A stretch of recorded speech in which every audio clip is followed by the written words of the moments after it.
각기 사람마다 다 다른 어떤 삶의 스타일, 방식들을 가지고 있습니다. 어떤 문제를 풀어감에 있어서도 사람마다의 특징들이 나타납니다. 어떤 사람들은 쉬운 문제부터 풀고 어려운 문제를 나중에 푸는 사람이 있습니다. 어떤 사람들은 어려운 문제를 먼저 풀어놓고 쉬운 문제를 나중에 해결하는 그러한 사람들도 있습니다. 어떤 것이 옳다 그르다 말할 수 없는 그냥 차이일 수밖에 없죠. 그런데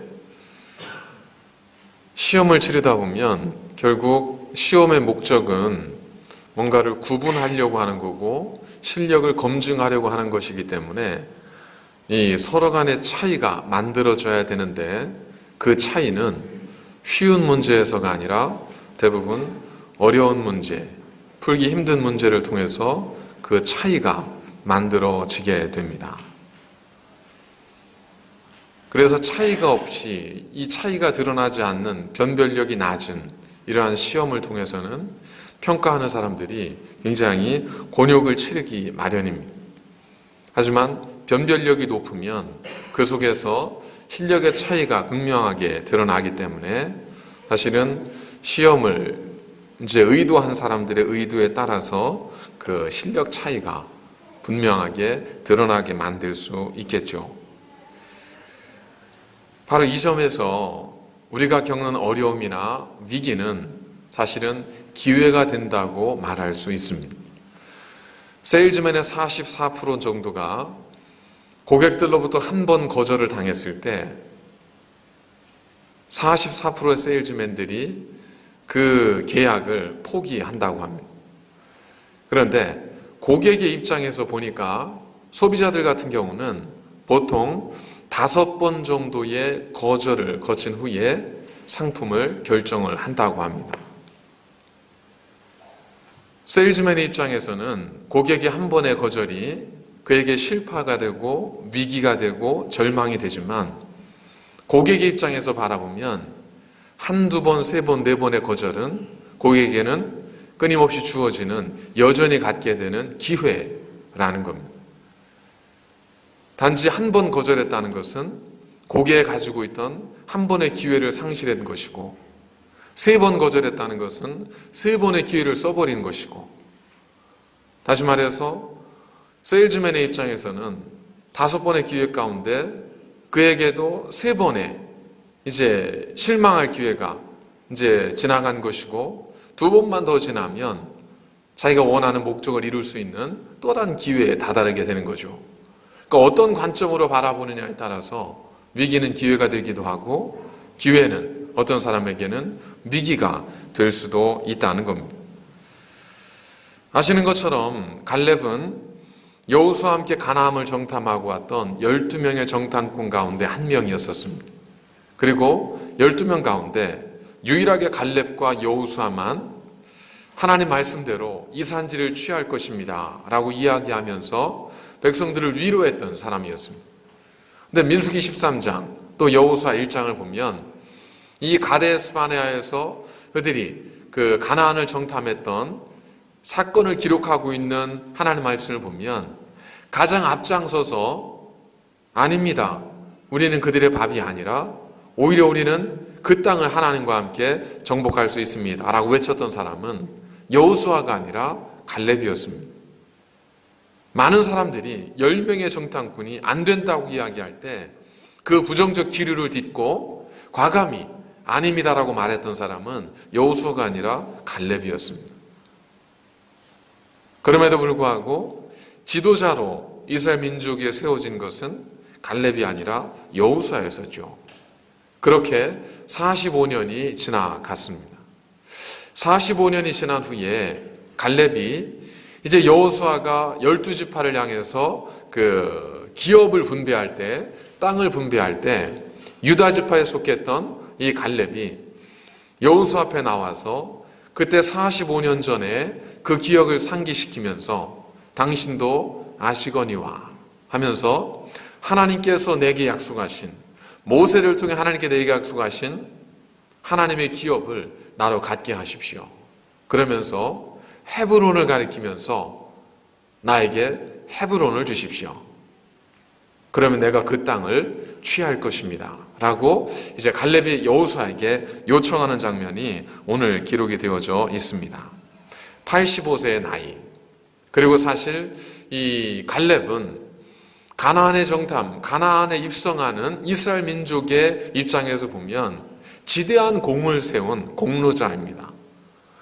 우리가 보통 사회생활을 할 때 어떤 단체에 공을 세운 사람에 대해서는 공로를 인정하고 그리고 일정 부분에 해당하는 특전, 특혜를 베풀기도 하지 않습니까?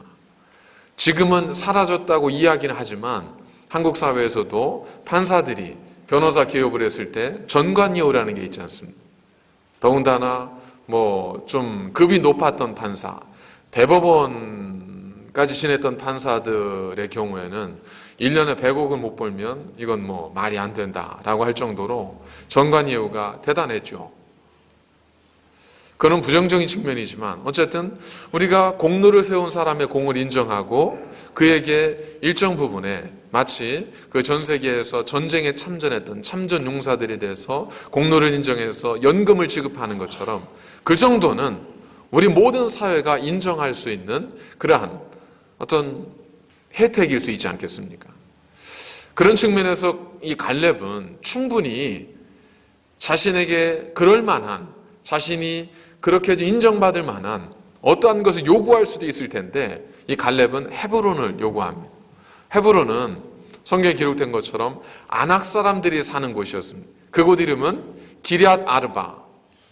이 기럇 아르바는 아르바의 마을, 아르바의 성이라고 하는 뜻인데 이 아르바 사람들은 아낙 사람들 가운데에서도 키가 크고 힘이 센 사람들이 바로 이 아르바 사람이었습니다. 그들이 모여 사는 곳이 바로 헤브론이었죠. 그러니까 이 갈렙의 입장에서 얼마든지 특전과 특혜를 공로를 인정해달라고 요구할 수 있었지만 오히려 갈렙은 모두가 꺼려하는 헤브론을 내게 달라고 이 여호수아에게 요청을 했던 겁니다. 몰라서도 아니고 옛날에 향수에 젖어서도 아니고 이 갈렙은 그것이 어느 곳인지도 알았고 그것이 뭘 의미한지도 알았지만 갈렙은 여호수아에게 그 땅을 내게 주십시오 라고 요청을 했다는 겁니다. 왜 그랬을까? 성경은 한마디로 분명하게 그의 고백을 통해 우리에게 전하고 있습니다. 하나님께서 나와 함께 하시면 내가 이 땅을 취할 수 있기 때문입니다.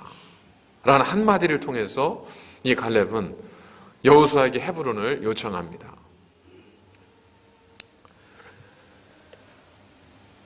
우리들도 사실 수많은 크고 작은 위기와 어려움을 겪으며 살아가고 있습니다. 얼마 전에는 태국에서 13명의 소년과 코치가 17일인가요? 15일인가요? 긴 시간 동안 고립되어서 생사의 위기를 겪기도 했고요. 남북한은 핵무기와 미사일과 그리고 이 냉전의 갈등의 깊은 골 속에서 힘겨운 갈등과 대립의 어떤 역사 그리고 그것들을 헤쳐나가기 위한 수많은 위기들을 겪기도 했습니다. 호주에서 이민자로 살면서 많은 혜택과 좋은 것을 누리기도 하지만 그 이면에 이민자에게 가져야 되는 많은 위기와 어려움도 저희들은 경험했습니다. 과연 그 속에서 우리가 겪고 있는 위기, 우리가 겪지 않을 수 없는 이 모든 위기의 상황들을 어떻게 우리가 지혜롭게 극복할 수 있을까 하는 것에 대해서 오늘 갈렙의 이야기는 그의 신앙 고백은 우리에게 중요한 메시지를 전해주고 있다고 생각을 합니다. 오늘 갈렙이 그 위기를 어떻게 겪었는지를 통해서 우리가 삶에 주어지는 많은 위기들을 어떻게 믿음을 통해 이기고 나아가야 할지에 대한 하나님의 음성을 함께 나누어 보도록 하겠습니다. 첫 번째로 위기에 대한 인식입니다. 위기는 대부분의 경우에 우리가 수동적으로 맞이하게 되면 위기가 되지만 우리가 찾아가서 만나게 되면 기회의 모습으로 만나게 된다는 겁니다. 만약에 갈렙이 지금 여호수아에게 나에게 이 헤브론을 나에게 주십시오. 내가 비록 나이가 85세이고 지금 많이 예전과 다르다 할지라도 나에게 여전히 싸울 수 있는 힘이 있고 출입할 줄 아는 힘이 있기 때문에 내게 이 산지를 주신다면 내가 이 산지를 한번 정복해 보겠습니다. 이렇게 갈렙이 여호수아에게 말하지 않고 여호수아가 갈렙을 불러서 여호수아, 당신이 우리가 이 가나안에 오는데 지대한 공을 세웠은 것은 모두가 알고 있습니다. 그래서 하나님께 당신을 축복하시는 것을 우리 모두가 알고 있습니다. 그런데 이 헤브론은 우리에게 참 어려운 땅입니다. 정복은 해야 되는데 누구도 엄두를 내지 못하는 그 땅인데 당신이 마지막으로 한 번만 이 헤브론을 그곳에 싸워줄 수 있겠습니까? 라고 만약에 여호수아가 갈렙에게 요청했더라면 그 이야기를 듣는 갈렙이나 전에 듣는 가족들이나 그 지파들에게 여호수아의 그 말은 기회로 받아들였을까요? 위기로 받아들였을까요? 아마 기회라고 생각했을 수도 있겠지만 많은 경우에 기회보다는 위기의 순간으로 받아들이지 않겠습니까? 아니, 우리 아버지가 이 땅에 세운 공로가 얼마나 큰데 세상에 아무도 가려하지 않은 그곳을 우리에게 맡기는가? 어떻게 그럴 수가 있는가? 우리에게 서운한 것이 있나? 뭔가 누리는 것이 있나? 여러 가지 많은 갈등과 어떤 고민들을 할 수 있지 않겠습니까? 만일 그랬다면 헤브론은 갈렙에게 위기가 되었을 겁니다. 그런데 오히려 갈렙이 먼저 여호수아를 찾아가서 하나님의 말씀을 의지해서 이 땅 헤브론을 내게 주십시오. 여호와께서 나와 함께 하시면 내가 이 산지를 취할 것입니다. 라고 담대하게 요청을 합니다. 자, 갈렙은 스스로 위기를 자초한 것일까요? 아니면 갈렙은 하나님을 의지해서 기회를 만드는 것일까요? 기회를 만드는 거죠. 그가 만일 힘도 없고 무기력한데 무모하게 나아갔다면 그건 위기죠. 자초한 위기죠.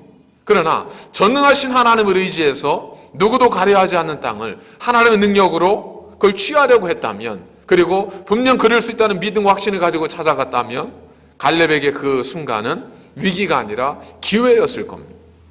갈렙은 분명 이것이 나에게 주신 기회라는 마음으로 여호수아를 찾아갔어요. 그렇습니다. 수동적으로 만나면 대부분 위기가 됩니다. 아무리 뻔히 보이는 것도, 어떤 우리 앞에 놓여진 시험도, 우리가 치러야 될 시험도 수동적으로 만나게 되면 다 위기처럼 느껴집니다. 그러나 어차피 그런다면, 어차피 내 할 일이라면 적극적으로 찾아가죠. 내가 먼저 만나는 겁니다.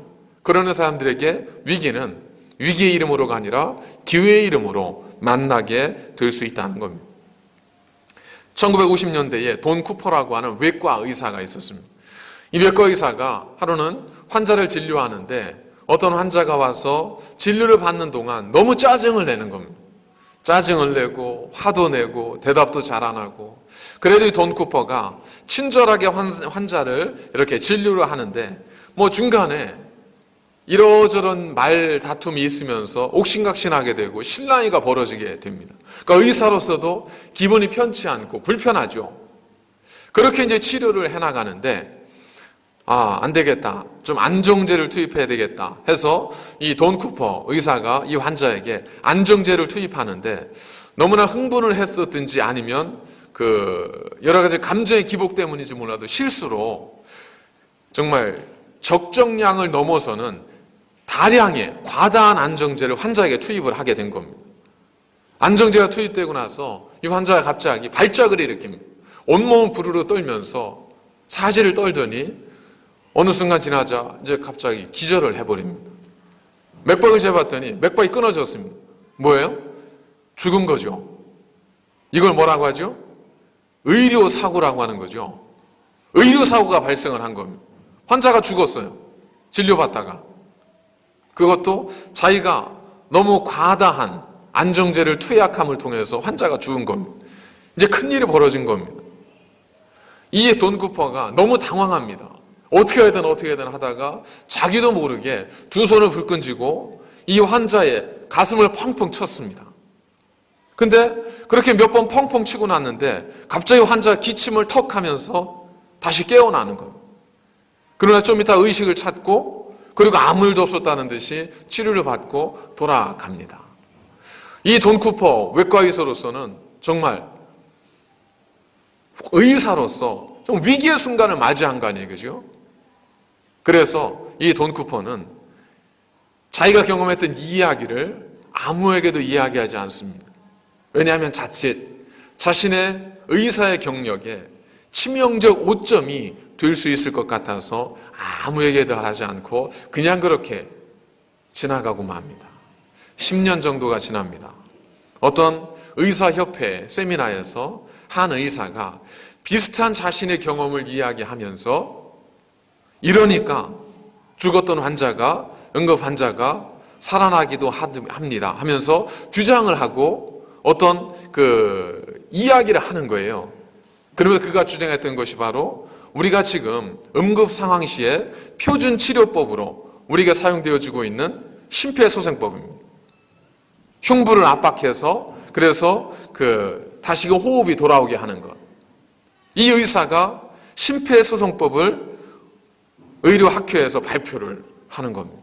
그 일로 인해서 그 사실을 발표했던 이 의사는 돈과 함께 명예, 사실은 사람이 한번 죽으면 더 이상 기회가 없었는데 이 심폐소생법을 통해서 기회를 만들어줬잖아요. 죽음의 생명을 만들어놨지 않습니까? 그래서 의사는 돈과 명예를 한꺼번에 받습니다. 근데 사실은 이걸 누가 먼저 경험했냐면 10년 전에 돈 쿠퍼가 경험을 한 거예요.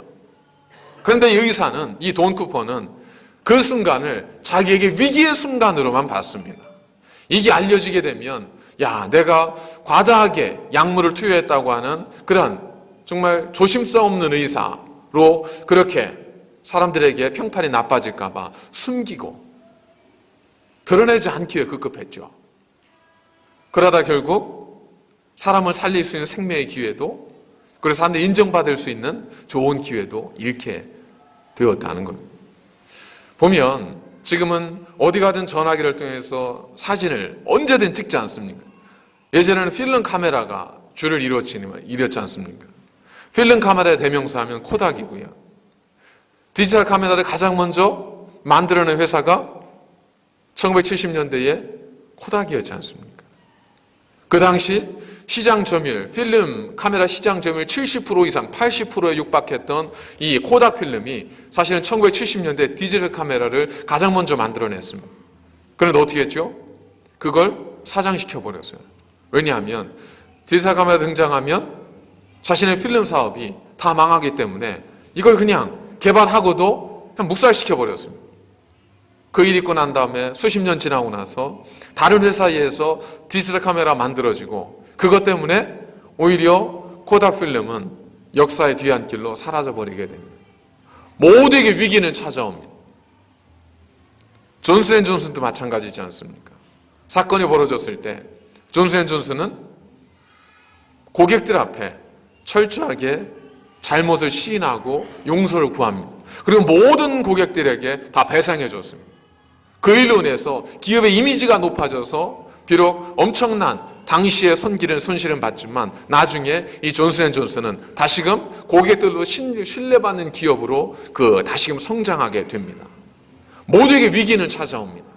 그 위기를 어떻게 우리가 대처하고 어떻게 받아들이냐 하는 것이 위기를 기회로 만드는지 아니면 그 위기 속에 절망하고 실망하고 실패로 끝나게 되는지를 보여준다는 겁니다. 이 갈렙 같은 경우에도 그는 그냥 단순히 수동적으로 나에게 찾아올 위기를 그가 보지 않았습니다. 그는 하나님을 의지했기 때문에 그 두려운 마음을 이기고 하나님께 담대히 달려가서 오히려 위기를 기회로 만들며 그 기회를 통해서 이스라엘 전체를 다시금 가나안 땅에서 그 이름을 높이는 아름다운 영광스러운 삶을 이 갈렙이 살아가도록 만들었다는 겁니다. 두 번째로 이 갈렙 이야기를 통해 보여주는 것은 뭐냐면 세상에 그저 찾아오는 위기는 있지만 그냥 사라지는 위기는 없다는 겁니다. 나에게 왜 위기가 왔지? 우리는 모르는 채 위기를 맞이할 수도 있습니다. 그러나 아무리 모르는 채 위기가 다가왔다고 하더라도 그냥 쓱 사라지는 위기는 없습니다. 대부분의 위기는 누군가를 통해서 극복되어져야만 사라지기 마련입니다. 그냥 왔다 그냥 가면 좋겠지만 그런 일들은 없다는 겁니다. 갈렙이 헤브론을 취하겠다고 그 땅을 나에게 달라고 했을 때 사실 그 나머지 11지파에서는 속으로 쾌재를 불렀을 겁니다. 왜냐하면 이 이스라엘 백성들, 가나안을 정복해야 될 이스라엘 백성들에게 헤브론은 정말 이건 계륵과 같은 그런 존재였습니다. 저걸 정복하자니 누가 할 수 있을까? 그곳은 아낙 사람 중에도 더 힘이 세고 큰 사람들이 모여있는 큰 성읍이었었기 때문에 누구도 감히 엄두를 내지 못했고, 그러다 가만 내버려 두자니 그들에 의해서 나중에 정말 전쟁의 불씨가 되고 화근이 되어서 공격을 받을 수도 있고 괴롭힘을 당할 수도 있고, 이러지도 저러지도 못하는 그 상황 속에서 갈렙이 내가 그 산지를 취하겠습니다 하니까 나머지 11지파에서는 얼마나 그것이 안타깝기도 하고 기쁘기도 하고 또 감동스럽기도 하고 그런 상황이었겠습니다. 마치 골리앗이 하나님을 모욕할 때 누구도 나서지 못하는데 다윗이 나서잖아요. 그러니까 사울이 어떻게 해요? 그 정도 되면 아무리 사울이라도 한 10대 소년이 내가 저 장수와 가서 나아가 싸우겠습니다. 당시 이렇게 역사적 사료를 통해서 보면 골리앗이 입은 가죽이 무게만 60kg라고 하거든요. 그런 장군 앞에 15살짜리 10대 소년이 나가겠다고 하니까 왕이 어떻게 해야 돼요? 왕이라면 야, 너까지 그러는구나. 이제는 어쩔 수 없다. 이제는 죽더라도 내가 나가마 하고 내가 나가야 되는 어떻게 하죠? 갑옷을 입혀주고 투구를 씌워주고 칼을 채워주면서 야, 잘 싸워라. 곧 이 나라와 민족을 위해서 네가 할 일이 있다. 잘 싸워라. 여러분, 이게 왕이 할 일은 아니잖아요. 그죠? 어떤 거죠? 누구도 할 수 없는 형편이다 보니까 야, 안 됐지만 그래도 누군가 싸울 사람이 있으니까 다행인 거죠. 갈렙이 모든 다른 그 지파들에게 보는 그런 존재였다는 겁니다. 아무도 도전하지 못하는데 갈렙은 해준다니까 너무 감사한 거예요. 여러분, 어떤 위기도 누군가의 결단과 나섬이 없이 해결되지 않습니다.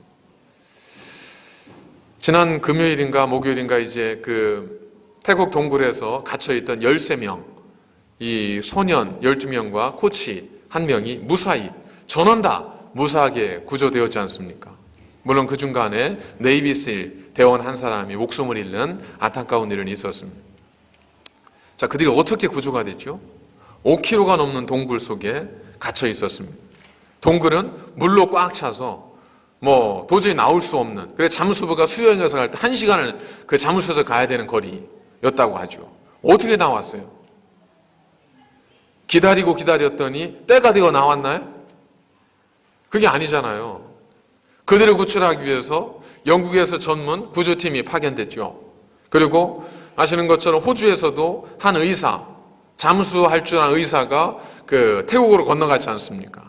그리고 각기 다른 나라에서 많은 구호물자라든지 구조팀들을 보내주어서 그들의 수고와 노력으로 결국 13명이 무사히 동굴에서 귀환할 수 있게 되었습니다. 말씀드린 것처럼 안타깝게 해군 특수대원 한 사람이 구조하는 과정에 안타깝게 목숨을 잃기도 했습니다. 만약 그게 없었다면 어떻게 됐을까요? 생명의 경중을 나눌 수 없겠지만 만약 그게 없었다면 그 13명은 고립된 채 산소 부족이나 혹은 여러 가지 이유로 인해서 아마 비극적 종말을 맞이할 수밖에 없었을 겁니다. 만약 누군가 달려가지 않았다면 그들은 살아있으나 사는 게 아니죠. 죽은 거나 다름없는 겁니다. 이처럼 모든 위기는 누군가를 필요로 합니다. 난세에 영웅이 난다고 하잖아요. 이게 뭐겠습니까? 누군가를 필요로 한다는 겁니다. 바로의 시대에는 모세가 바로에게 달려갔습니다. 블레셋에게는 다윗이 골리앗에게 달려갔습니다. 800의 이방 선지자들에게는 엘리야가 달려갔습니다. 누구든 하나님께서는 결단하고 그 앞에 달려갈 수 있는 한 사람을 통해서 그 모든 위기와 그 모든 절망과 어려움을 이기게 만드셨다는 겁니다. 여러분, 위기가 기회라는 건 왜 그럴까요? 우리는 그 위기가 어떻게 끝날지 알지 못합니다. 그러나 우리에게는 하나님의 약속의 말씀이 있지 않습니까? 이 갈렙이 생각하기에 나는 아직도 싸울 만하고 힘도 있고 열정도 있으니까 내가 한번 가볼게요 라고 말했다면 결국 어떨지 모르겠습니다. 그러나 갈렙의 결단은 그것 때문이 아니었어요. 내 나이 85세이지만 여전히 내가 싸울 수 있고 출입할 수 있습니다. 그러나 이건 작은 것이고 여호와께서 내게 말씀하신 그 약속이 있고 하나님이 나와 함께 하시면 우리가 그 땅을 취할 것입니다. 이 믿음이 갈렙으로 하여금 달려가게 만든 거지 않습니까? 자, 그 일로 인해서 갈렙이 그 위기를 극복함을 통해서 얻은 그가 받은 축복이 뭐죠? 일단은 가나안 땅을 완전히 정복하는 그러한 정복의 역사를 세워갔고요. 마지막 절에 보니까 그 땅에 전쟁이 그치니라 해요. 그들이 있었으면 전쟁은 그칠 수 없는 거예요. 이 갈렙의 결단과 용기를 통해서 그 가나안 땅에 전쟁이 그쳤다는 것은 없었다는 것이란 아닐 수 있겠지만 어쨌든 그로서 가나안 정복의 하나님의 역사가 40년의 이스라엘 백성들의 여정이 비로소 갈렙을 통해서 완성되어질 수 있었다는 겁니다. 그뿐일까요? 갈렙이 이야기했던 게 뭐냐면 당신도 아시거니와 기럇 여르바는 아낙 사람들이 거주하고 있고 이 아르바 사람들은 아낙 자손 중에도 굉장히 강하고 큰 성입니다. 자, 갈렙이 그 성을 취했어요. 이제 누가 강한 사람이 된 거예요? 갈렙이 강한 사람이 된 거고 갈렙이 큰 성의 소유주가 된 겁니다. 오늘날까지 갈렙이 그 땅을 소유하니라 해요. 여러분, 위기를 극복하면 위기 속에 맞이하는, 위기 다음에 맞이하는 열매는 위기보다 항상 더 큽니다. 농부의 수고가 있지만 수고에 따른 열매가 언제나 30배, 60배, 100배인 것처럼 그 결실은 클 수밖에 없습니다. 이번에 동굴 이 13명의 그 조난 당했던 사람 중에 누가 가장 마음 졸임이 컸을까? 누굴까요? 부모들도 그랬겠지만 그 동굴 속에 있는 사람 중에 그들을 데리고 인솔해서 5km 동굴 탐험에 들어갔던 25세의 청년 코치, 얼마나 마음이 정말 좌불안석이고 얼마나 스트레스가 심했겠습니까? 어제까지 학생들이 저쪽 듀랄에 가서 2박 3일 동안 수련회를 마치고 왔는데요. 아이들이 수련회 갔다가 뭐 등산을 가겠다고, 극기훈련 가겠다고 산행을 했다가 갑자기 조난당했다고 생각해 보십시오. 그래서 교회에서만 난리가 난 게 아니라 카운슬에서 쫓아가고 주정부가 쫓아가고 호주 정부가 구조에 나서고 전 세계 기자들이 쫓아와서 막 어떻게 됐냐 우리 교인들에게 물어보고 저한테 인터뷰하고 집집마다 찾아다니고 막 그랬다고 생각해 보세요. 그리고 그 소식을 나중에 한 열흘쯤 지나서 강전사님은 그 소식을 듣는 거예요. 안에서 구조팀을 통해서 고립된 채. 그럼 마음이 어떻게 했어요? 이걸 생각한 것도 아니고, 야, 이거 무슨 낯으로 나가나? 예?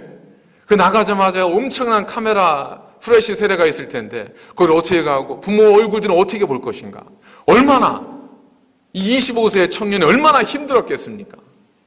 위기죠. 절체절명의 위기죠. 그 속에서 나중에 이야기를 들어보니까, 이 청년이 자기로 인해 자초되어진 이 상황을 최선을 다해 수습하지 않습니다. 아이들에게 조금씩 음식을 나누어서 먹게 하는데 자기가 먹어야 될 거, 자기 몫은 다 아이들에게 나눠줬잖아요. 근데 이게 지금 같으면 그럴 수 있을 것 같은데 또 보면 안 그런 사람도 있잖아요. 그죠? 먼저 빠져나가고 승객들은 이제 방치하는 그런 선장도 있고 그런 거 보면 꼭 그런 것만은 아닌 것 같아요. 25세의 청년이 자기 먹을 거 다 나눠주면서 학생들을 보호했습니다. 그리고 마지막까지 학생들이 다 구출되고 난 다음에 제일 마지막에 구조대와 함께 그 동굴을 빠져나왔잖아요. 근데 알고 보니까 이 청년의 신분이 뭐였었죠? 네, 난민이었어요. 난민. 태국의 국적을 갖지 못한 난민 신분이었습니다. 그러니 모르게 살려고 했는데 나가면 이제 다 드러나는 거 아니에요. 이걸 어떻게 해요? 기가 막힌 거죠. 근데 자기에게 닥쳐진 이 엄청난 위기를 이 청년이 최선을 다해서 자기가 할 수 있는 최선으로 그 위기를 맞이하고 극복합니다. 그랬더니 나중에 그것이 미담이 되어지면서 태국 정부가 어떤 결정을 내렸죠? 이 청년에게 올해 안에 국적을 주기로 결정을 내립니다. 그 안에 소년들 가운데 한 3명 정도가 또 난민 출신 소년들이 있었대요. 그러다 보니까 이 소년들 가운데 한 사람이 영어를 잘 할 줄 아는 친구였다는 거예요.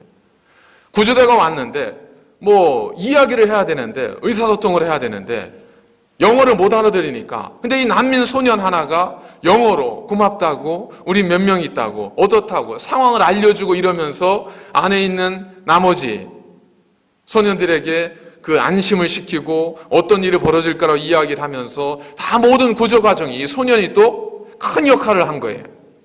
그래서 정부가 또 어떤 결정을 내려요? 그 안에 있던 3명의 난민 출신이 소년들에게도 국적을 주기로 결정을 내립니다. 여러분, 난민 출신 중에 하나가 영어를 잘해요. 이게 뭔 소용이 있어요? 그렇게 해서 그 소년이 만약 정상적 사회에서, 일반적 사회에서 인정받아요? 길이 생겨요? 아니잖아요. 근데 위기 속에서, 엄청난 위기 속에 들어가다 보니까 내가 가진 작은 능력이 평상시에는 아무것도 아닌데 그것이 그 위기 속에서 우리에게 엄청난 기회가 되더라는 겁니다. 이런 얘기는 한두 개가 아닙니다. 작년인가 올해 초인가요? 프랑스에서도 그런 일이 있었잖아요. 2살짜리인가 몇 살짜리 어린아이 하나가 5층 난간에 매달려 있었습니다. 근데 모든 시민들이 119에 전화를 하고 이제 소방관들이 올 때, 구조대 올 때를 기다리고 있는데 아이가 버틸 수가 있나요? 못 버티지?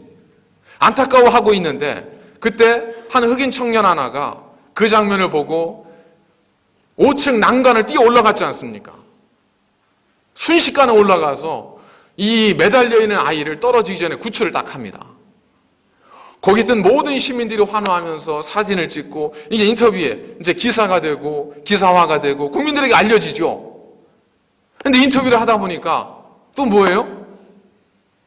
이 청년이 배를 타고 건너온 난민인 거예요. 그러니까 정식적으로 거주할 수 없는 그런 청년이었던 거예요. 그러니까 프랑스 대통령이 어떻게 해요? 대통령을 불러서 그의 어떤 선행적 행위를 칭찬하고 그의 사정을 딱하게 여겨 프랑스 정부가 이 청년에게 국적을 부여하기로 결정을 합니다. 그리고 직업이 없던 그를 소방관으로 채용해서 구조 활동에 참여시킵니다. 아마 그들 모두에게 그들이 당했던 그 순간은 정말 절체절명의 위기로밖에 설명될 수 없지 않겠습니까?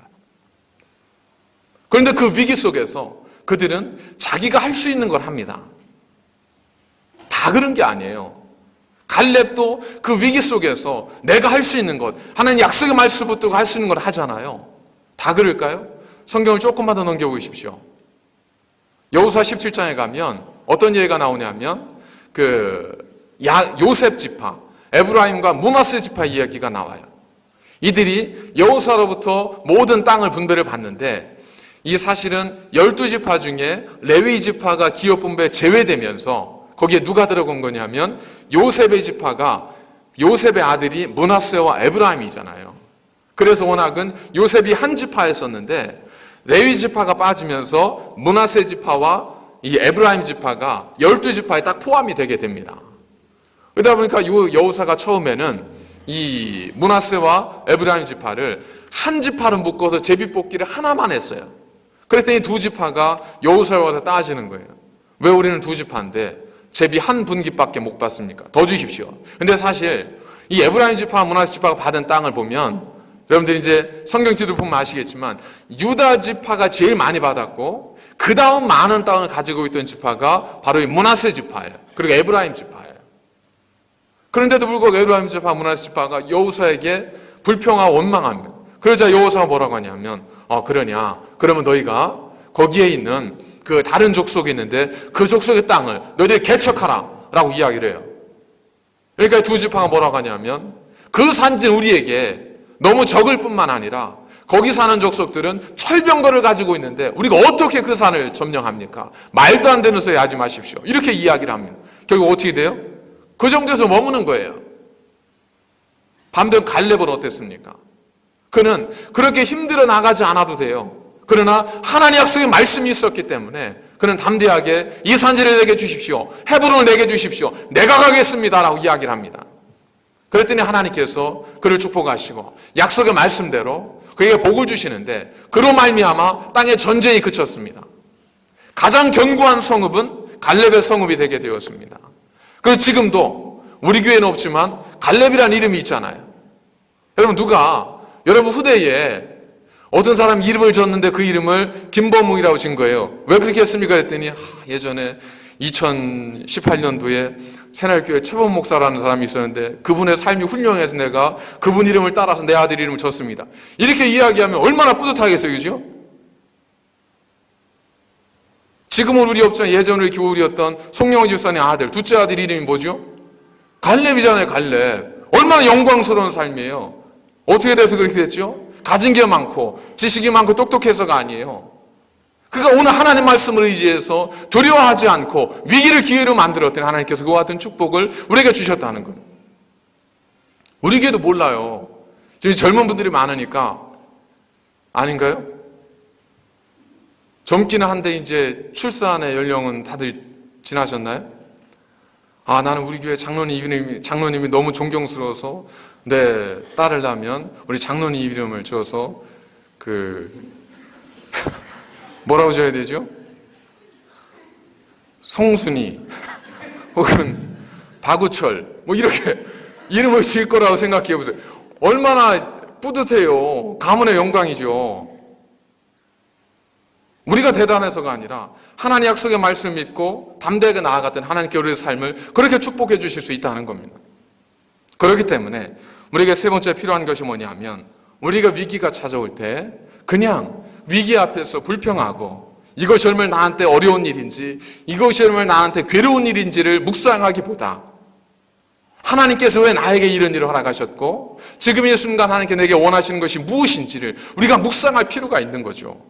혹시 하나님께서 이것을 나에게 기회로 삼으셔서 기회로 만들게 하셔서 이것을 축복하려고 하는 것은 아닌지 우리가 그걸 묵상하면서 이 갈렙에게 주신 하나님의 약속의 말씀처럼 여호와께서 나와 함께 하시면 내가 이 산지를 취하리라. 하나님 나와 함께 하시면 내게 능치 못할 일이 없으리라는 믿음을 가지고 하나님이 나로 나아가게 하시고자 하는 것은 아닌지. 근데 어려움은 위기는 언제나 어떤 마음을 가지는지에 따라서 기회가 되기도 하고 위기로 끝나기도 하는 거죠. 그러니까 위기의 얼굴을 기회의 얼굴로 미소로 우리가 만들어 가야 하지 않겠습니까? 에브라임과 므낫세 지파처럼 그것 때문에 불평하고 자리에 주저앉아서 원망하는 그러한 사람들이 아니라 갈렙처럼 안 나가도 됐음에도 불구하고 제가 한번 해보겠습니다. 제가 한번 그 어려운 일 하겠습니다. 내가 능력이 많아서가 아니라 하나님 나와 함께 하실 것을 믿기 때문에 제가 한번 달려가 보겠습니다 라고 말할 수 있는 사람이 한 사람이 있다면 그 사람이 한 교회에 한 사람이 있다면 그로 인해서 그 교회에 전쟁이 그치고 그는 가장 큰 성읍의 주인이 될 수 있지 않겠습니까? 이것이 하나님께서 갈렙을 통해서 오늘 우리에게 주시는 그런 말씀입니다.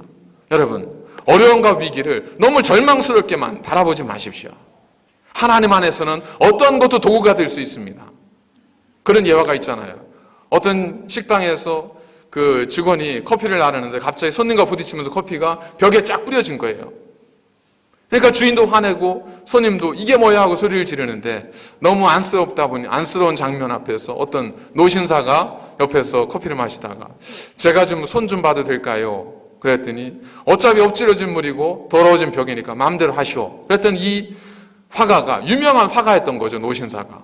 그 커피 자국을 배경으로 해서 그림을 쫙 그려놓은 거 아니에요.